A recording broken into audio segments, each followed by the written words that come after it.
అందరికీ హాయ్ అండి. ఈరోజు నేను చెప్పే టాపిక్ ఏంటంటే, సహజంగా ఆడవాళ్ళకి వంట చేసేటప్పుడు నూనె పడి గాయాలు అవుతూ ఉంటాయి. దానివల్ల శరీరం మీద మచ్చలు ఏర్పడతాయి. అవి ఎన్ని మెడిసిన్స్ వాడినా సరే ఆ మచ్చలు పోవు. ఈ చెట్టు అందరికీ తెలిసే ఉంటుంది. ఇది నేరేడు పండు చెట్టు.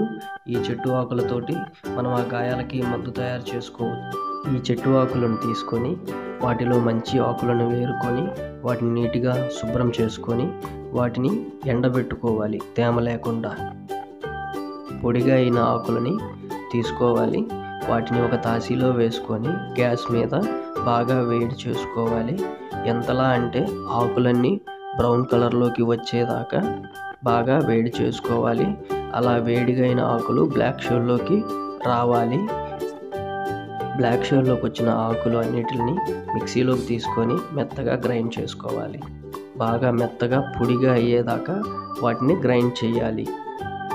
గ్రైండ్ చేసిన పౌడర్ని ఒక గిన్నెలోకి తీసుకొని నువ్వుల నూనె కానీ లేదా ఏ ఆయిల్ తోటైనా సరే పేస్ట్లా చేసుకొని గాయం మీద పూసుకుంటూ ఉండాలి. ఇలా చేస్తే గాయము తగ్గుతుంది, మచ్చ పోతుంది. Thank you for watching. Please subscribe చేయండి.